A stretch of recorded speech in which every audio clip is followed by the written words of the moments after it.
శైలజ అనే బిడ్డ 20 రోజుల పాటు నిమ్స్లో విషాహారం తిని హాస్పిటల్లో పడితే కదలని ప్రభుత్వం. బచ్చలకూర శ్రీకాంత్ అనే ఒక బిడ్డ 6వ తరగతి బాలుడు 4 రోజుల పాటు వాంతులు విరేచనాలతో భువనగిరి వెల్ఫేర్ స్కూల్లో చనిపోతుంటే కదలని ప్రభుత్వం. అదేవిధంగా 2 బిడ్డలు సాంఘిక సంక్షేమ హాస్టల్లో చనిపోతే కదలని ప్రభుత్వం. పాము కాటుకు గురైతే కదలని ప్రభుత్వం.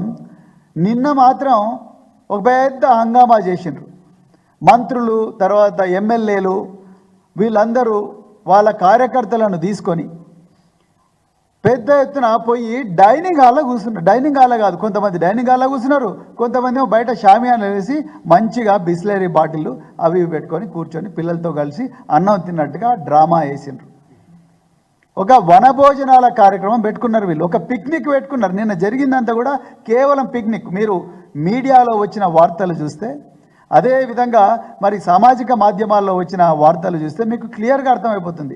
చాలామంది తల్లిదండ్రులు ఏమన్నారా అంటే, ఇది ఒక్కరోజు పండగలాగానే అనిపిస్తున్నది, రోజు ఇట్లా ఉండదు కదా స్కూళ్ళల్లోని. కాంగ్రెస్ పార్టీ కార్యకర్తలే నిన్న వైరా నియోజకవర్గంలో ఒక స్కూల్లో సంక్షేమ పాఠశాలల్లో కాంగ్రెస్ పార్టీ కార్యకర్త, రేవంత్ రెడ్డి పార్టీ అయిన కాంగ్రెస్కు ఓటేసిన వ్యక్తి ఓపెన్గా ఆయన ఏమన్నాడు, మేము ఈ పార్టీనే కానీ రోజు ఇట్లా ఉండట్లేదు, మీరు వచ్చినది ఇట్లయితున్నది, ఈ డ్రామాలు ఆపేయండి అని ఆ తండ్రి స్పష్టంగా చెప్పిండు. చాలా చోట్ల కూడా తండ్రులు చెప్పిండు.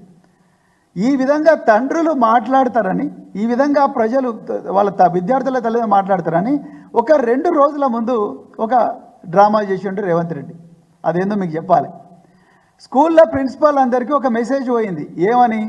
కేవలం తల్లులను మాత్రమే అనుమతించండి. 2వ శనివారం సెలవు దినము, అందరూ తల్లులు తండ్రులు అందరూ కూడా బిడ్డలు చూసుకోవడానికి వస్తారు. కానీ రేవంత్ రెడ్డి ప్రభుత్వం ఏ మెసేజ్ ఇచ్చిందయ్యా అంటే, కేవలం తల్లులను మాత్రమే రానివ్వండి స్కూళ్ళలకు. ఇది ఎక్కడ న్యాయం?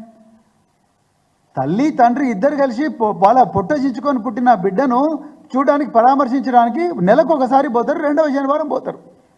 ఒక తల్లే రావాలనడం ఏంటి? అసలు ఎట్లా న్యాయం అవుతుంది ఇది? అంటే తల్లిదండ్రులను కూడా విడదీస్తున్నావా నువ్వు? అదొకటి. రెండవది, వేరే వాళ్ళు రావడానికి లేదు. మరి నిన్న ఎంతమంది మినిస్టర్లు ఎంబడి వీళ్ళందరూ పోలేదు? మా బోత్ ఎమ్మెల్యే అయిన అనిల్ కుమార్ జాదవ్ గారిని అయితే ఆయన పేరు కూడా పెట్టలేదు. ఆయన ఎమ్మెల్యే, ఒక ప్రోటోకాల్ ఉండి రాజ్యాంగబద్ధంగా ఎన్నికైన ఎమ్మెల్యే, ఆయనను స్కూల్లోకి రానియని పరిస్థితి. అరే, ప్రజలు ప్రజాస్వామ్యబద్ధంగా ఎన్నుకున్న ఎమ్మెల్యే ఆయన నియోజకవర్గం ఉండే స్కూళ్ళకు ఆయన ఓడంట, ఆయన పోకూడదంట, కలెక్టర్ మాత్రం పోవాలంట, ఆయన ఫోటో ఉండకూడదంట, కాంగ్రెస్ నాయకుల బొమ్మలు మాత్రం ఉండాలంట. ఎక్కడి నుంచి వచ్చింది ఈ రూలు?